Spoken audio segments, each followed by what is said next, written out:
Good morning and welcome to Saturday Morning Comic Talk. We are going to be breaking format today. Normally, as you know, if you've watched this, we talk about random things, sometimes comic related, sometimes music related, sometimes last episode we talked about Christmas music and what Christmas songs we were going to remove from ever being played again. So every week it's a little different, but this week we're going to be celebrating our end of the year. We are almost at the end of 2024, and I want to have some creators on to just talk about what were your successes of 2024, and better yet, what can we expect for your 2025? What's going to be coming from you, from your books, from whatever you create. So we have some great creators in here. We have some more that are going to be showing up a little bit later today. So right now, let's start introducing the people that are here. So we'll start. Let me get this set real quick. Yeah, my lights went out, so I'm not seeing as well. My vision is it's pure garbage. That was the whole eye surgery thing. People who know me know I went through a lot with that. So losing light was not my friend this morning. But let's start with our introduction. So we're going to start with the top and Connie and Dallas. So go ahead and introduce yourselves. Tell us what you do. Hello. So I'm Dallas Hoyes. I'm the co-founder of Hyde Hermit Studio. Hi, my name is Connie. I'm also the founder of Hyde Hermit Studio as well. And we mainly focus on merchandising, like from plushes to apparel and such. But we do have our own IP of our self-published children's books and comics as well. Here's the first book. I remember Ed supported us and bought us our very first bare bone copy. But now we're going to... starting next year, we're gonna publish a bigger book version because we're getting feedback from parents saying that they want, or from people saying that they want a bigger book for children's book. Yeah, and children's books are great. I mean, I when I buy books like yours, I put them in my classroom, and right now I'm teaching third grade, and they love them. I mean, they just devour those children's books, and unfortunately, they can't look at my book. I don't have anything kid-friendly in there, but it's great when I get a book like yours and I put it into my class library and they read it till it falls apart, and I go and buy another one when I see you again, because yeah, I love to have kids reading literature that's coming from indie creators. You know, even though I have nothing to offer them, I know my cousin, he teaches high school, and he actually puts my book in his high school class for kids that are done. Wow. So he teaches high school science, and he said, yeah, I just put all your books in my library and the kids love it, because you're talking 17, 18-year-olds, because he's teaching juniors and seniors, and that is my target audience. They're just fine to read it, because by the time they've reached 17 and 18, unless they grew up in a bubble, they've seen it all. So that's the one that I want to be seeing it. And then for books like yours, they're perfect. Throw them in there. And the third graders, I know I have Caleb does Super Cats. My kids love Super Cats. There's another one that's Moon Minis that's done by someone that I've met at different cons. My daughter's been reading his stuff since she was little, and they love to read that. So I love to put indie creators in the hands of students and children and let them start reading indie right from a young age. So your book, I definitely need to get a new copy, because my third graders have completely devoured it, and that's the best way. Heck yeah, that's a good sign. Yeah, so Anthony, tell us a little bit about yourself. My name is Anthony Castro. I created DMW Comics, and I created Bad Wabbit, which is a redemption story about an alcoholic rabbit in a dystopian post-apocalyptic world. Him and his buddy Toxic Pig go on quite a lot of adventures, and it's very cool. Like I said, the first two issues were ranked #1 bestsellers on Amazon, and it is not a children's book. But if you're looking for some really cool redemption underdog story with a little bit of 80 action hero vibe, there you go, man. That's where to go. Check it out. Sounds good. All right. And Alan, tell us a little bit about yourself. I'm Alan Carter of Carter Comics. I self-published 3 different stories. The first is called Damn Tourist. It's a travel parody It's about four travelers who have habits on vacation that are so annoying they're actually superhuman. So, for instance, there is a character who has an aloha shirt that actually makes people go deaf. It's all these like bad habits that are just taken to 11, and they don't realize they're annoying people as they travel from place to place. It's currently 7 issues. It's probably going to run about 12 initially. My second series is a sci-fi series called Cosmic Force. That takes place in Hawaii in the late 80s, and it's about 5 people who go missing during a meteor shower. They come back and they realize that 2 years have passed and everyone else has declared them dead. And they also have to deal with these strange abilities. But they're really trying to get back to the people that they lost and trying to duck the military because I think they're invading aliens. And that's currently 7 issues. I'm actually finishing, it's going to be in trade forms. I'm finishing issue 7 and 8, which I want to finish in spring, and that'll be the complete finale of it. And the third series is a comic strip collection called The Figure of Speech Mongoose, where it's just a little mongoose who likes to perform everyday expressions like, surfing the web or on cloud 9. And not only are they just in collection comic form, but I also do a game called Mongoose Mondays, the first Monday of every month on Facebook. So, and everyone, when I post that on Facebook and Instagram, then people can see if they can name the expression that he's doing. So I'll be doing one for, the first Monday of the new year. Sounds good.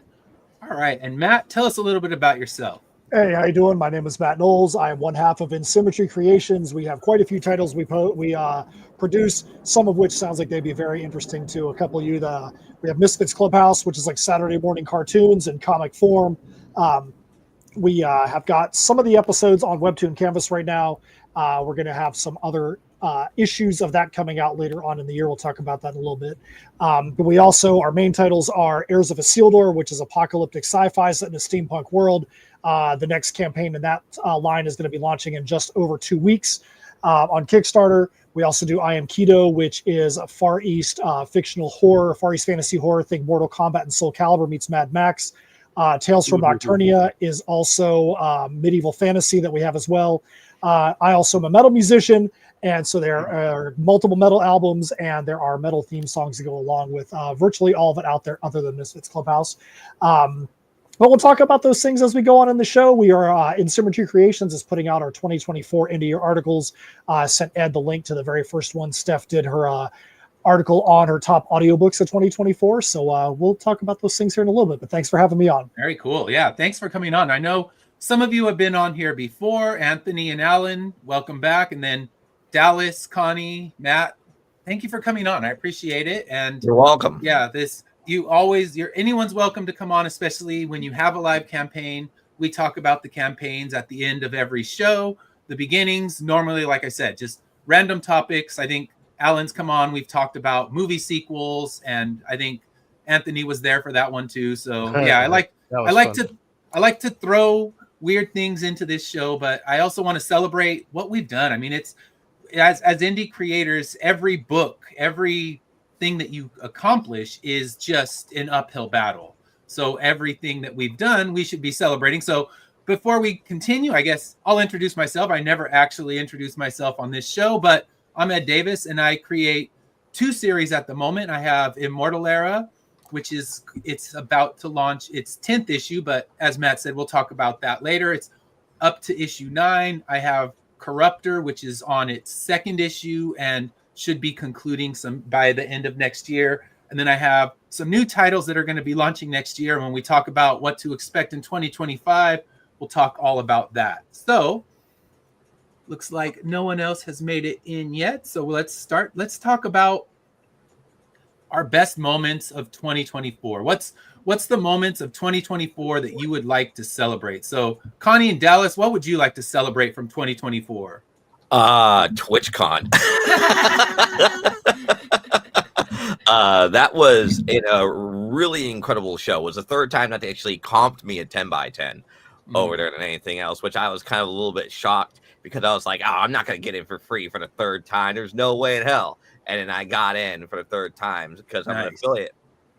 over there because I do a lot of live streams and I'm like a VTuber over there and stuff like that. And they're pretty much art streams. And on Sundays, I do like, game streams, which I play Gartic Phone and have like chat come in and draw with me and stuff like that. Like a lot of people just show up randomly and then I end up getting followers that way because of how like entertaining it is. But but TwitchCon was incredibly like really good for that show because a lot of people showed up, a lot of people bought a lot of my merch. I made some real good money for that show. So that was one of like our best moments for 2024 because so many other shows throughout that were like they were good but not as like amazing in finances to make that worth it. So it's like they're good shows, but TwitchCon was definitely one of the best that we've done so far.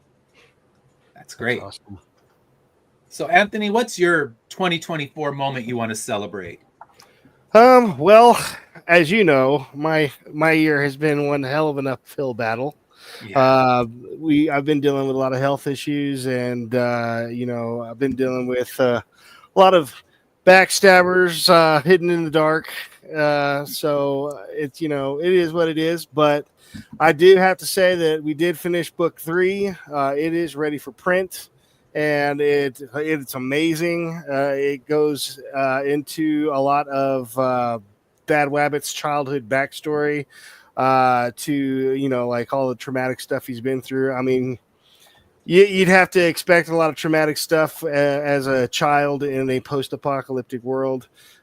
So we get to see a lot of that in book 3. Book 4 is in the works. Despite me not being ready, my artist is, and he hit me up not that long ago and said, "You know what? Send me book 4." And I said, "Well, we haven't released book 3." He goes, "I don't care. Send me book 4. I'm gonna get started on it." So book 4 is in the works. I also started my very first official graphic novel. It is called Midnight in Montana because I moved to Montana this year. That was a trek across the country from Texas. And it's based on vampires and werewolves in the mountains of Montana. And I think it's going to be really good. I think it's going to be really interesting. It's going to span decades. It doesn't just settle in one era. Mm-hmm. It starts in the peak of the gold rush and then comes to modern day. So we're going to get to see a lot of cool stuff. And so I just been working real hard, getting a lot of cool stuff done, making new friends, and getting it done, putting in the work. Got to put in the work to make it work, For sure. And thank you, World at War Comics. I had a great Christmas. I hope everybody else did too. And World at War Comics, I'll have to get him on here later. He's got a live Kickstarter going right now. And the rough slog month of December, that's why I held mine off, because it's always a tough sell in December because people are thinking about the holidays and not necessarily about, let me back that Kickstarter. Even if they love it, they'll get it later, and they always know they can catch up. So, Alan, what were your highlights of 2024?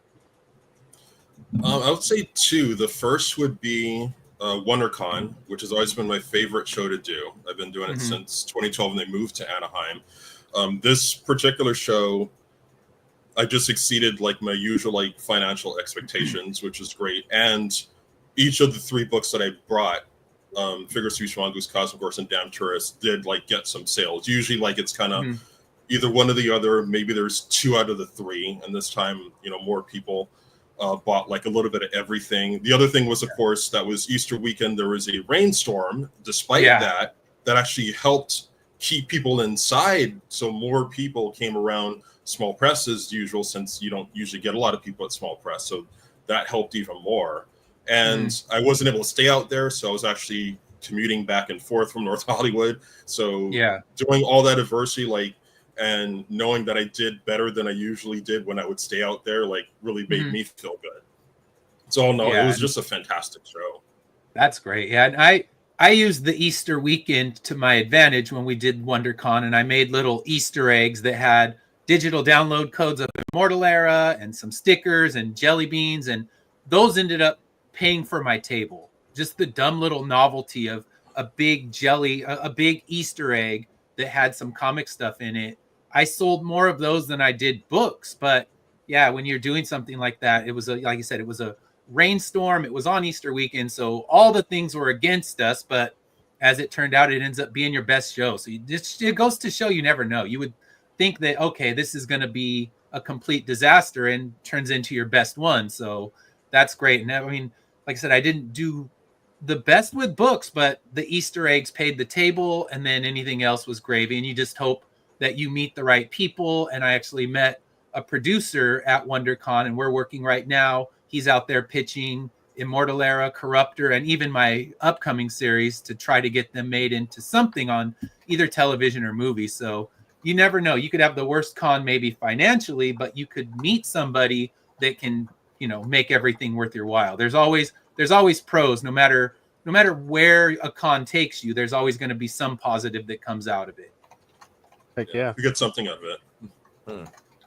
All right, and Matt, what were your highlights of 2024? So I could talk about the releases that we did this year, but I'm going to talk about two things really quick because we had some really good experiences at live shows this year. One of the other things that I do is I do a lot of panel hosting and emceeing at conventions.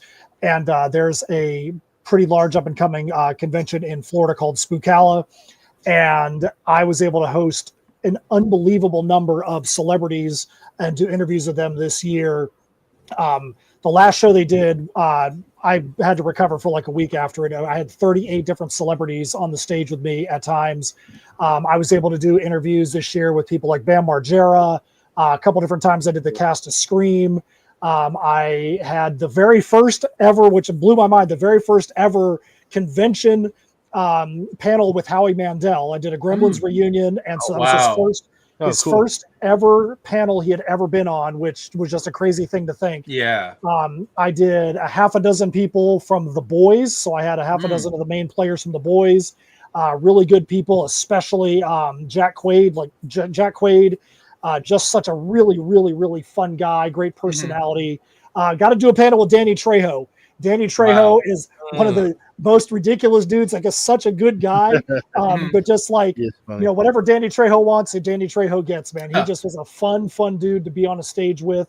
I got to host the Tucker and Dale versus Evil reunion. So I had Alan Tudyk and Tyler Labine, Katrina Bowden on the stage with me.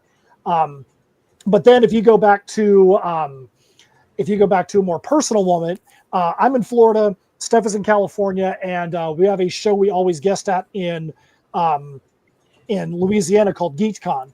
And we are always guested there where some of the celebs, quote unquote celebs that they bring in. I say that because, we're not celebs. We're just people. Yeah. But to some of the people there, we have a high standing.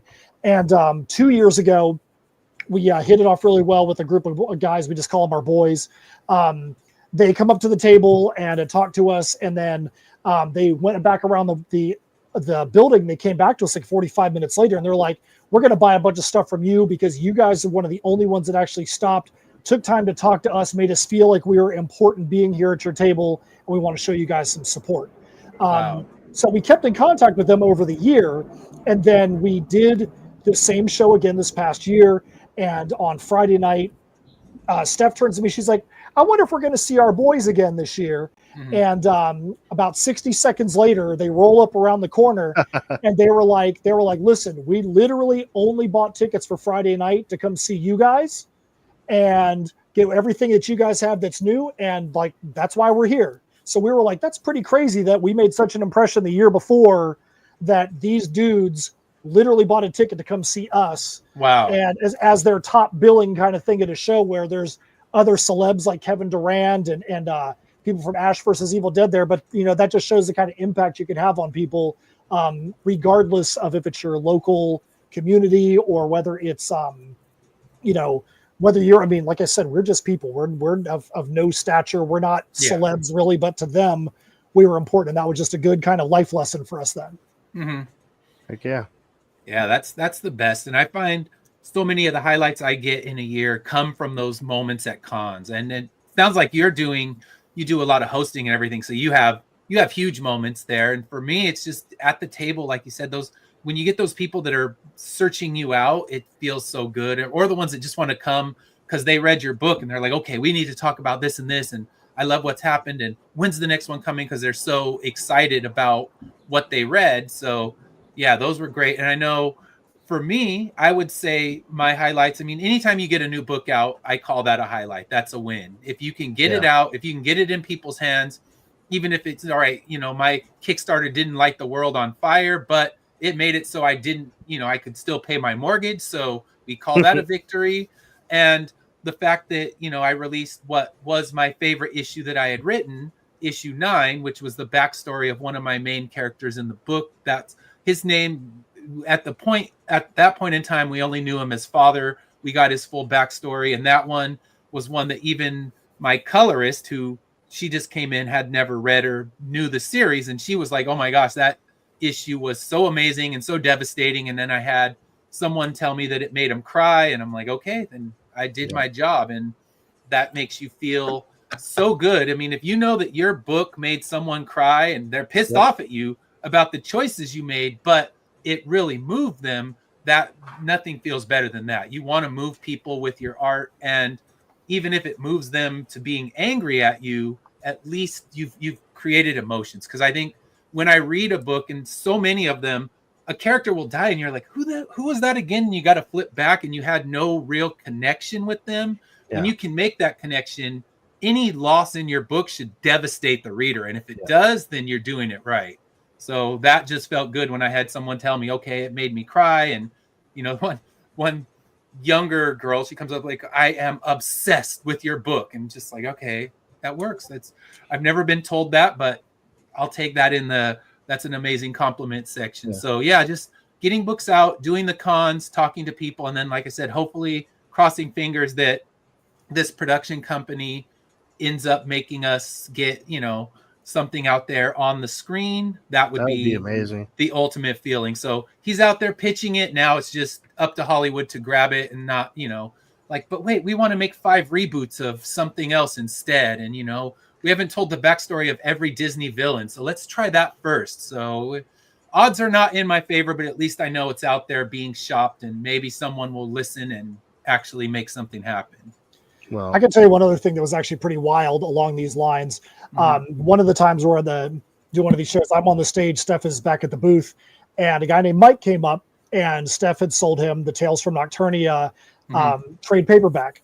Well, the next show, 6 months later, he came back and was just gushing about this book. And he's an Army veteran, PTSD, teaches some classes for Army veterans. And he is like, I literally am using Tales from Nocturnia as a point of emphasis in some of these classes with my guys that are Army veterans. And we were like, what? That doesn't even make any sense. And what he said was, because in this book, you have this executioner who, despite all things that are going on around him, is always trying to do good. He's always trying to, despite all the tragedy and all the things that are happening around him that could be terrible, he's still trying to do the right thing for everyone around him.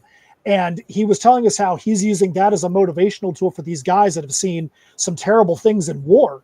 And we both were just like, this is, you don't ever write and say, oh, I hope that this is what somebody's going to do with it. But when you hear something wild like that, you're like, wow, that's crazy that this thing that we concocted in our heads is now something that is people with some real issues and some real trauma are using to try and help move themselves forward. That completely blew us away. That's the greatest compliment you can get when something like that happens. And you, like you said, you don't write thinking, okay, this is for this audience and this thing, and you're trying to fit it into some specific box. You just write to tell your story. And when it moves somebody like that and can actually impact their lives in such a positive way, that's the greatest feeling. All right. And Matt, welcome. Go ahead and tell us a little bit about yourself. We were about to move on, but you're right in time to also tell us about yourself and tell us what were your highlights of 2024. Oh, wow. My name is Matt Campbell. I am the creator of a comic series called Mythica. I run a show now called the Comic Book Showdown of Ultimate Destiny, which we started in this past year. It's been a big success. So that's been a big thing. We've been building up our YouTube channel and expanding the business. So For the most part, it's been a pretty good year. Right now, I'm working on um, sort of slowly replacing myself in the production aspect, which is a little bit weird for me. I've been an artist all my life, but the downside of this year is I did have to go in for sudden heart surgery this year. That was unexpected. And so it's made me have to recalibrate and take a different look at my business model and what I want to do. There's still a lot of more books I want to make, but it came down to what was more important, getting these books finished and getting a following and creating something lasting, or being the person who drew every page. So it's coming down to that. So yeah, 2025 will be a year of transition, of finding new artists to slowly, replace me. But then once we get some of that in place, expanding and moving faster. So yeah. Yes. I also teach comics at a college. Yeah, that's in Colorado. great. So that's me in a nutshell.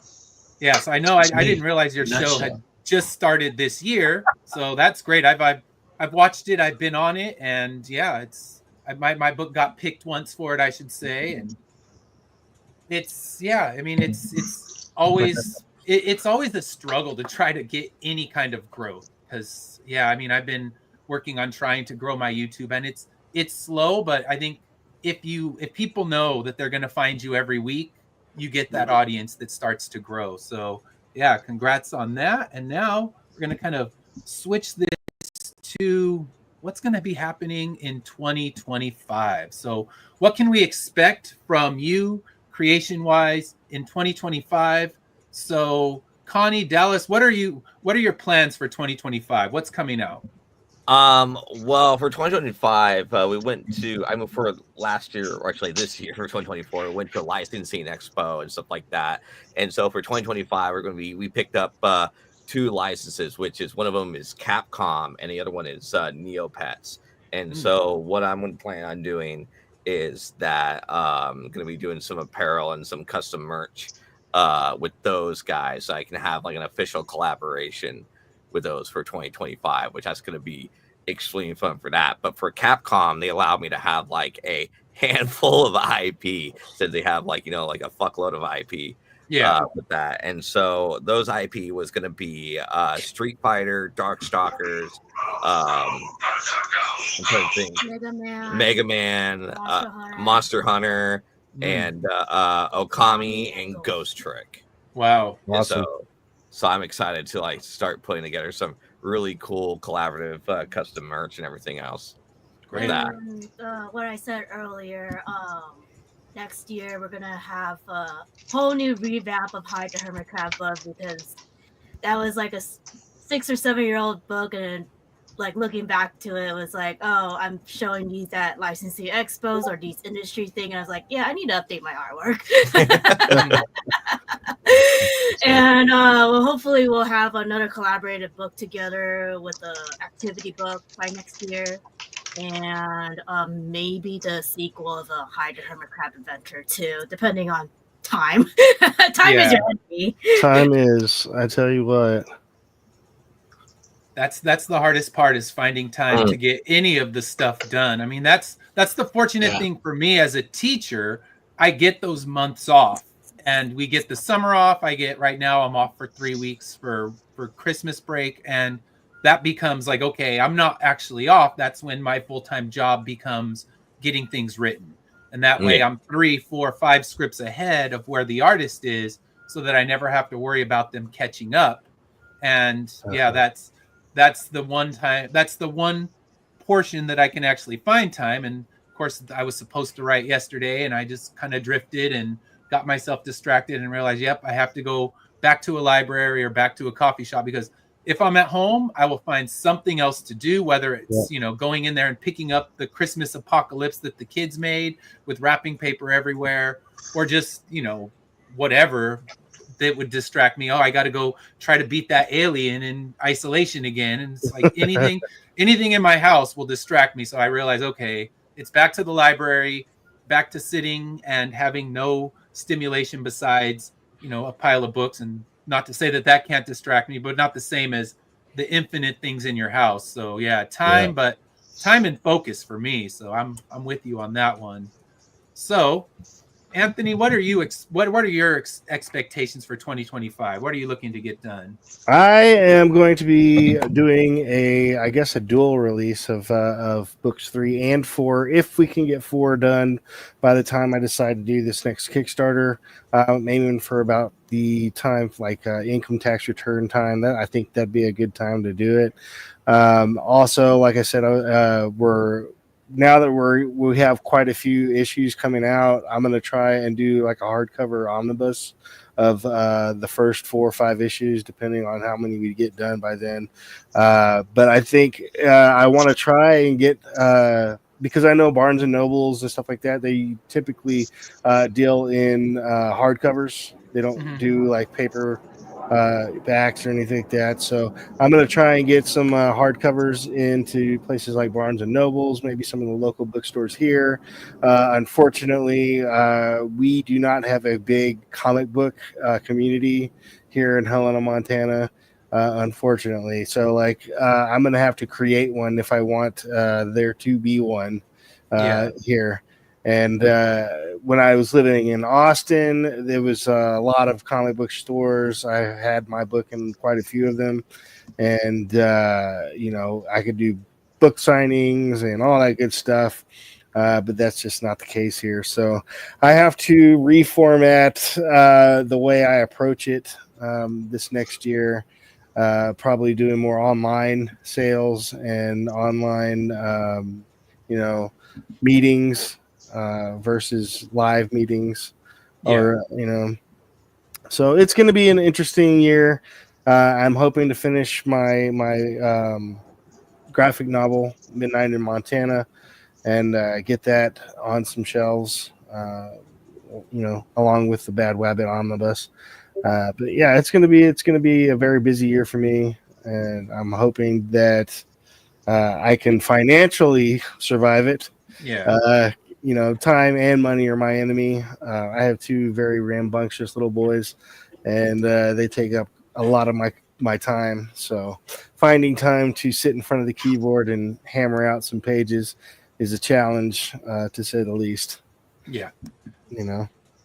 Yeah, I know that. My kids are older now, but when they were younger, it was definitely a challenge. So I understand that, and best of luck. I mean, I'm hoping by, if we do this same show next year, we can hear about all the successes and how Bad Wabbit. I say, I went to Barnes and Noble and just picked one up. So hopefully that's where we get to. And I'm like, yes, I bought my Street Fighter pin straight from, Hot Topic or wherever it may be. So hopefully we see 2025 bring the big success. So Matt, I guess now I got to specify. Feel like I'm in class again. All right, Matt C, tell us, what are your plans? You gave us a little bit of what you're planning for 2025. So what do you want? What are you looking at for your goals for 2025?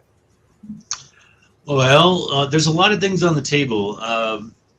So the first one is getting everything together, kind of getting a new team. But we want to wrap up the current story arc of Mythica. Right now, we just got issue 9 we're wrapping up, and so we're going to finish that up so we can get it to the second graphic novel stage. So 10 will definitely be coming out on Kickstarter or one of the other platforms, and then perhaps the second graphic novel. But then there's a lot of other things on the plate.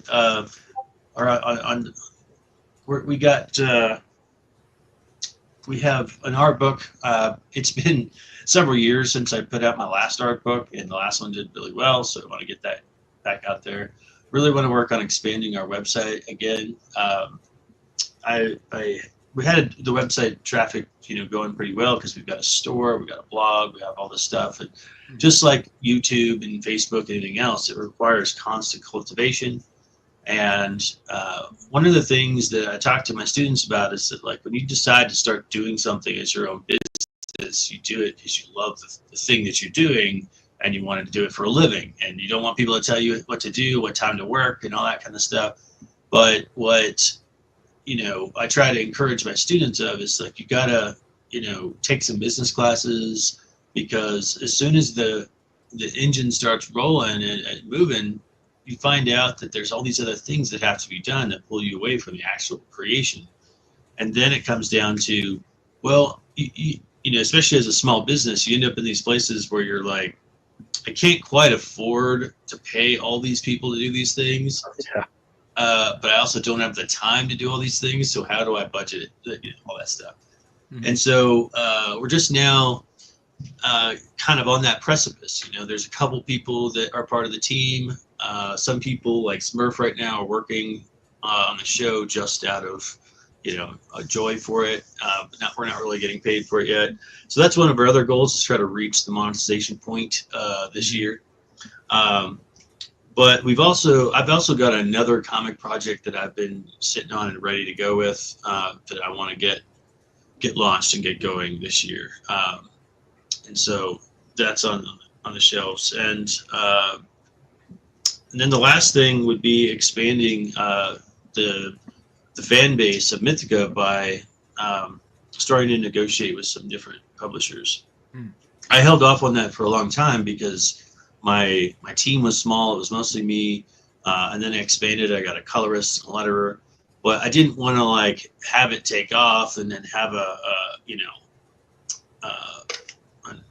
the same thing happened with like Game of Thrones, where like the publishing catches up to me, Yeah. So I wanted to make sure I had like a good amount of issues out in front of me first. Mhm. But now with the completion of issue 10, I'll have 2 full graphic novels, so they can start republishing issue 1, issue 2, issue 3, and have lots of content. And the main reason I found after talking to lots of people is not really to make money.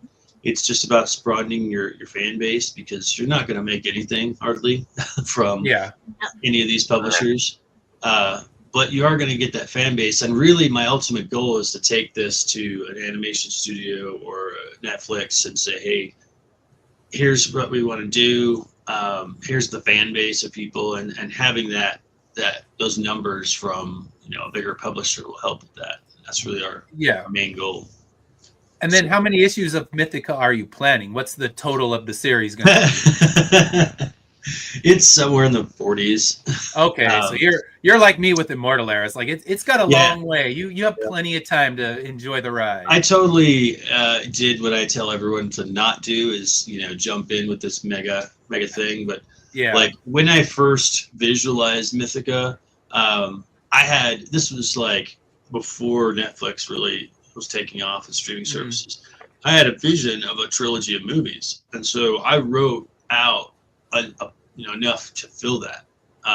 And so then since then, the idea has changed to like streaming is probably a better platform. And along the way, this is something we talked about on our show too, I've learned to like take each one of these issues and really make sure that they stand alone, while still tying into the bigger picture, and not have like these issues that are just like a slice of something you don't really know what's going on. There's not really in. And so it's really challenged me as a writer. I started off, as an artist, and so I started gathering lots and lots of writers around me and working with writers of different kinds to try and soak up as much knowledge as I could about writing for the past, about 5-6 years. So there's a lot we're going to try to achieve this year. Sounds great. Hoping it all works out. So best of luck with that. And I know I'm guilty of the same thing, kind of each issue being its own issue. Like it's just connected to the bigger story, but that's why I force myself with issue 9. I'm like, I'm going to write a standalone that anyone can read. If they've never read or heard of this universe, here's one issue that just kind of stands on its own. And now, if nothing else, I have to kind of force myself to at least do like previously on, where like if you watched episode 5 of 24 when it was running on or something, you may not get everything, but you get that quick little recap, and now you're ready to dive in and understand it. So it's hard to that's definitely a line I haven't got great at, but trying to do better. So I did the opposite. Cool. All my comic book series basically goes from one right into the other. Yeah. So if you read book one and then start book two, it literally starts where book one ended.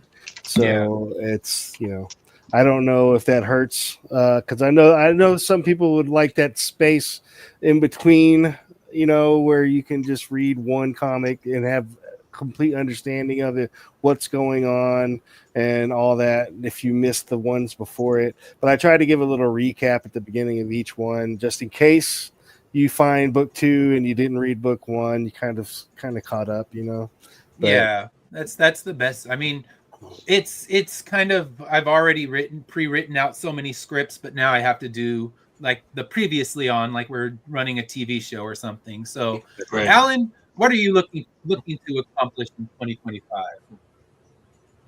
I'm looking to accomplish finishing projects that I started working on middle of 2024.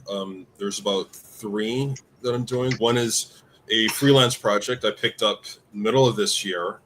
It's going to be an 8-page book about the story of a comic collector.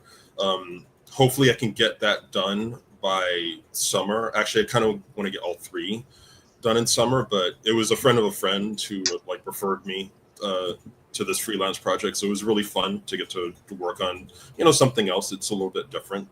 And of course, my own work. So I want to finish up issue 7 of Damn Tourist, which takes place now in South Dakota. They go to Mount Rushmore and the Sturgis Biker Rally.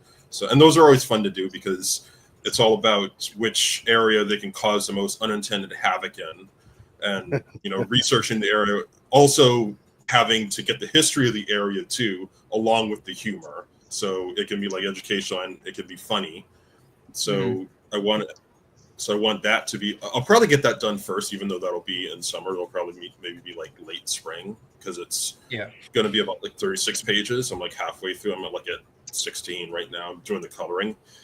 The big one is going to be ending Cosmic Force because this is the first series that I've ended, and those are going to be in trade form right now. I have, of course, 6 issues, so the first 4 issues are in a trade. Issues 5 and 6 are in a trade, and then 7 and 8 will be in the trade that I'll be working on, and it's such a big undertaking because I have to remember all these characters that I built up in the previous issues. Okay, everything needs to end. I can't really forget anything, even if they're not a big part of the story. I just have to let people know what happened to them. The big realization of, why they were missing, who did this to them, why they were gone, where do they go from here, and who sticks around in the story. It's such a big thing. So yeah, I would like that to be the first thing I finish, but because there's so much to do, it's probably going to be the last one. But it's also going to be the one where I do a Kickstarter for it. And I have not done a Kickstarter yet, but I know I need to do it for this one because I want to do a trade, and they're going to be really expensive to produce. Yeah, so that's pretty much the slate print. Yeah, so that's great. Hopefully you have success with that. And when your Kickstarter's on, definitely let us know. Come back on, promote it. We'll share it out. And there's, it's a great community of people that are out there helping with Kickstarters, and can't make everyone fund, but there's people that will support you in every way that they can. So Matt K, what are your plans for 2025? And I know you gave me a couple links, so I'll share those as well. So just let me know what you want me to share first, and I'll put it up on the screen. Why don't you share the Heirs TPP4 campaign link? So, Edward, you said earlier that you punted at the end of the year. Instead of running a campaign at the end of the year, you were going to hold off and do that in 2025. Kind of the same thing that we're doing as well. We kind of felt like it seemed pretty obvious that the economy was in the tank, that there were a lot of people that were very unhappy with their performance. We also needed to figure out how we wanted to approach some things. So this is our next campaign for Heirs of Isildur, books 1 through 4 of 5. It's going to launch on January 14th. It's apocalyptic sci-fi set in a steampunk world. I can tell you that we always are known for having some fun merchandise in our campaigns. This campaign is going to be the same thing. All of our books are always going to be, for Heirs of Isildur, are perfect bound, so they're about the size of a double size comic. So they've got a spine on the side, so they'll look nice on your bookshelf. We are also going to be doing a cross promotion with Richard Rivera and Stabity Bunny. One of the most popular titles when it was on a publisher has now been pulled back and is now going to be completely indie. And Richard's campaign also launches on January 14th. We're going to be doing a cool cross promotion. It's going to behoove the collectors out there to want to follow both campaigns. The Heirs campaign is at tinyurl.com/heirs TPP4. Stabity Bunny Ever After One is at Stabity EA1. So again, we really would hope that you would go and follow both of those so that you can be a part of and I'll put the links for both of those into the chat so that people can see those and go in there and definitely follow. Following costs you nothing. So even if you're not sure if you're going to be able to back, hit that follow button and you can give them the support that way of trying to grow everybody. I know my goal is always to hit that 100 followers for each campaign. More is better. So yeah, just hit that follow button. It costs you nothing. And mine, as you can see, I'm already following. So I always practice what I preach. So I won't tell you to follow and not do the same thing myself. And I've read, I think on my bookshelf, I have some Heirs of Isildur because like you say, they do actually fit beautifully on a bookshelf, not just stuff into a long box, which I have.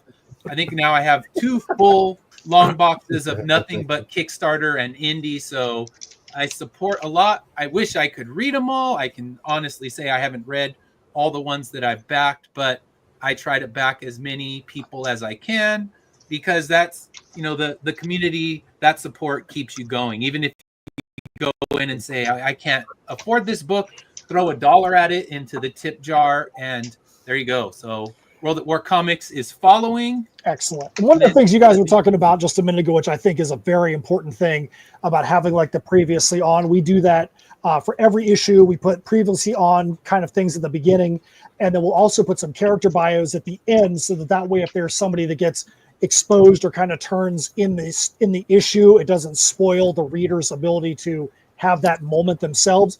But especially in this era of Kickstarters and crowdfunding where it's not going into the local comic shop and getting an issue every 2 weeks or a month.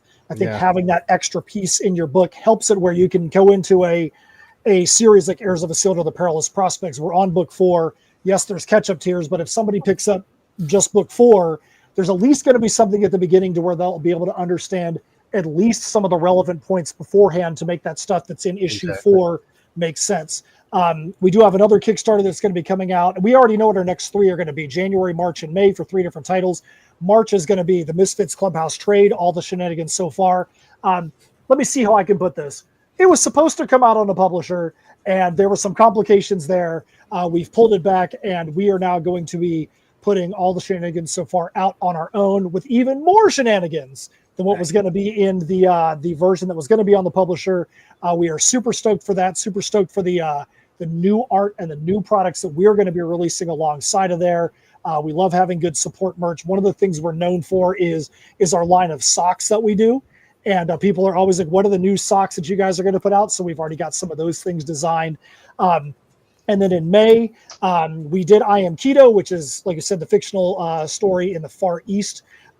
We said when we did that was going to end Keto's time in the Far East because he actually has kind of graduated into the Heirs of Isildur storyline, but we never said that it was going to end our time in that universe. So in May, we're going to have a new series that's going to be jumping off, that's going to be in that area. The art for that, we are super, super psyched about the way the art is coming out for that. Just while we were on this live stream, got one of the new pages for that from our artist, and we are blown away by what he's doing there. And then there are a couple of anthology pieces that we are writing scripts for as well that we're going to be in 2025. So we have got a busy calendar, a busy schedule just in our comic and graphic novel releases, and we can't wait to be able to get those things out there. That's fantastic, man. Yeah, that's some great stuff to look forward to. And yeah, I put the links to the Stabity Bunny and Heirs of Isildur into the chat. So if you're watching, go ahead, you can click in there and it'll take you there. Follow it. Like I said, it costs you nothing. And then we also have Anthony's website, I put that in there. That's the DMW Comics. So yeah, we have those there for you. And then yeah, for my next year, I have a few things coming up as well. The first thing will be in January. I'll be launching issue 10 of Immortal Era. So I'll pull up some of the pictures from that one. So here's our main cover for Immortal Era 10. That's Oh, so cool. wow. And then some of our alternate covers.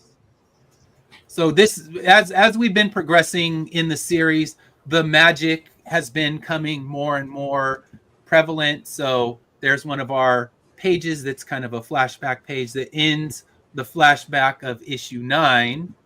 And then I have a new series that'll be coming up, and that one is Dracula versus Sherlock Holmes. We don't know if that's the final title, but it's basically matching up what if when Jonathan Harker and his group of people went to kill Dracula, they failed, and Dracula was able to escape. Because it's always bothered me. I've read the Dracula book many times, and it's always annoyed me that Dracula goes down so easily. He's killed in a wagon. He goes down so poorly. It's like he doesn't even get a chance to fight for himself. So in my version of the book, the gypsies are able to fight off Jonathan Harker and his group, and Dracula's able to escape to his castle. And the only one to survive this whole ordeal will be Jonathan Harker, who then goes to Sherlock Holmes, knowing that he's the only one that can possibly hunt down Dracula and get Mina back to him. Because in the book, Dracula has begun to control Mina, but once they kill him, they get Mina back, and she gets that wafer scar on her forehead. And Jonathan Harker is using Sherlock Holmes to try to bring him in and save his wife. So these are a few of the pages that are done. This one should probably be launching, I'm guessing, around March or April. And she does it all in the sepia tones and kind of looks like an illustration that would have fit in the original Sherlock Holmes or Dracula book. So I like the style, much different than Immortal Era, much different than Corruptor, but I love what she's doing with it. And this one we're looking at putting out sometimes, like sometime probably in March for the launch on that one. And then I have another series that'll be coming out, and that one is, I did a story with Dan Schmidt, and it's a one-shot. I had to write something that had no second issues, no connection to the larger universe, because I managed to connect everything to the Immortal Era universe with Corruptor and with Immortal Era. And I can't do that. I'm driving myself completely insane. So it's a one-shot, and it's called Floaters, and it's basically a somewhat autobiographical writing of what I had to go through when I had to have multiple eye surgeries done, when I developed floaters that were impairing 40% of my visual field. And I spent hours and hours in hospital waiting rooms, 17 hours in one day.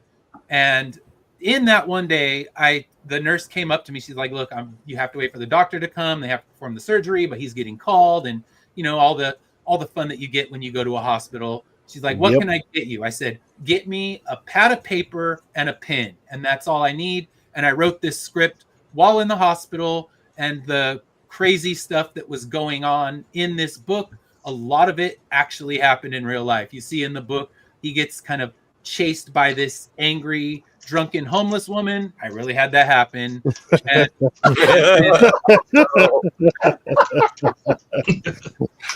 so yeah, you think that's crazy. That couldn't really happen. No. And I came out of the hospital, was about to drive to another one because that one decided, oh, we can't do the surgery here. You have to drive to another one. And as I'm leaving the hospital, this woman comes out and she goes, "You're a lie. You're a lie. You're not real." I'm like, fuck, that is going in the book. So, How many of those are going to be graded by CGC? I'm curious. Always at least 5. I always send at least 5 of the books off to CGC. And then I also have 2 new stories that'll be coming out in the Cthulhu Invades Fairy Tales. So I just wrote and got all of the art done for volume 2, and I got my pitch approved for volume 3. So that's one of my winter break works. So I'll have different Cthulhu stories. And the first one I did was The Fisherman and His Wife. That one, the book has already come out.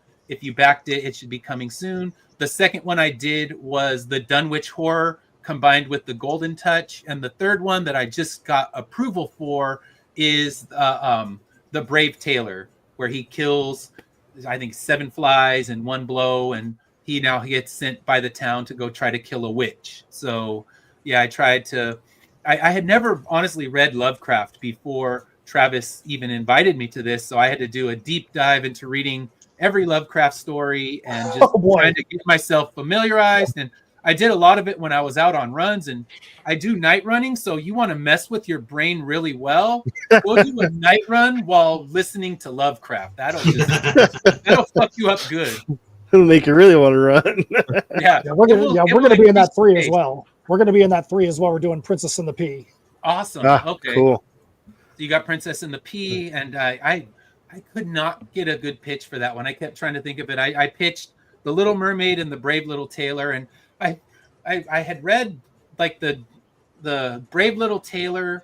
I didn't read that one before, so I read that, and then I watched the Mickey one. I'm like, all right, that'll get me kind of familiarized with the story. So yeah, that one should be fun. That's my first homework over break. When I go to the library next week, that'll be the first thing I try to crank out. So yeah, those volumes are always fun. And I did get in the preview edition for the first volume. So I have some of those at my table with the cons. So I have a few cons coming up. I'll be at Pasadena Comic Con. I know, Alan, you'll be there as well. And then I'll be at the Creepy Horror Con in Ontario. And that one's a big one. They have huge amount of celebrity guests. So I'll be there with, I think, I would hope I would have Immortal Era 10, but probably will be stuck at the printer still, because when I run the campaigns, I always try to print the book before I even start it, so that way fulfillment's really fast. So Immortal Era 10 should be going to print pretty quickly, but probably not in time for a January con. So all right, does anyone have a live campaign they want to put or promote right now? I don't think anyone does. I know World at War Comics, if you're still watching, please throw the link into the chat and we will put it up there so people can see it. I know you have a book going right now, so if you're still watching, throw that link in there and I'll put it up on the screen for everyone to see. If not, search World at War Comics on YouTube, and I'm sure you can find somewhere with that campaign. But if not, I'll definitely promote it next week when he can get on there. All right, so I just turned off my camera. Sorry about that. You did. I should not flail my hands about, so I got to learn that. Like, all right, put your hands in your lap. I just thought you learn laughed. self-control. No, I'm like, that's it. You guys are on your own. And I got to shamelessly self-promote myself one more time.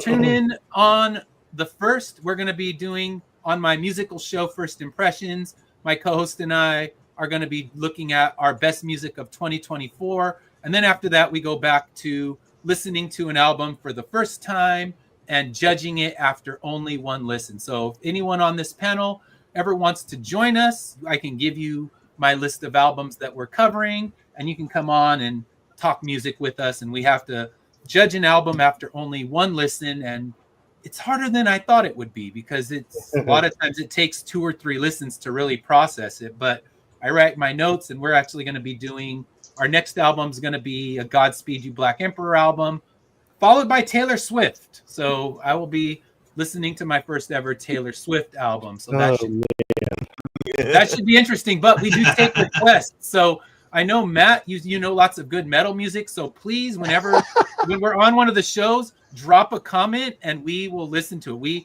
We told anybody, if you drop a request and we haven't heard it before, we will get it on our list eventually. Now we have a pre-written list for the first 10 albums, but you are more than welcome to drop a link in there. If there's a band you really think you want to get people noticing, drop it in there. We'll listen to it. We are wide open because, like I said, we are going to be playing a Taylor Swift album, and it's 2 50-something-year-old guys playing Taylor Swift. So it's definitely not our wheelhouse, but we'll listen to it and be open-minded. And I'm just happy because our last few shows have been nothing but 70s music, and I've had my fair share of it. I can't stand it.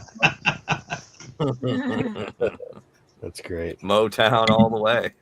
Oh no, the Motown was the good stuff. It was when we did Gordon Lightfoot that I thought I was gonna break. I was like, I can't handle this shit. It sounds so 70s. I need to run away.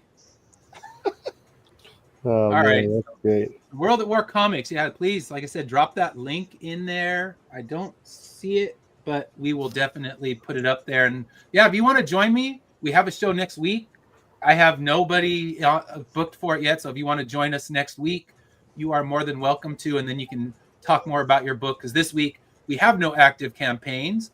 So before we go, let's let everyone know where we can find you on social media. So Dallas, Connie, where can we find you? So you can find us over on basically the same name under Hyde Herman Studio over on Instagram, Twitter, Blue Sky, Twitch, YouTube, and Facebook. Awesome. Awesome. Anthony, where can we find you? Well, dmwcomics.com. That's where you can go and find the first 2 digital copies of the 2 digital issues of Bad Wabbit 1 and 2. You can find it there. And then you can go to Facebook, DMW Comics there. That's where I post a lot of new stuff that's coming out with Bad Wabbit and anything else I'm doing. New pages. Whenever I get a new page for the newest issue, I'll put it up there so everybody can check it out. And yeah, so check it out. Sounds good. All right. And where can we find you, Matt? I guess Matt C. I'll be specific. Mr. Campbell. You can find just your blanket. You can find me at Matt Campbell Art on both on Facebook and Instagram. Also now on Blue Sky. Also, actionlinestudios.com is their website. There's a Patreon where you can support the show as well as the comic, and we also have like an adult Action Line After Dark tier on that Patreon, and that's at patreon.com/Actionline Studios. Awesome. All right. And Alan, where can we find you?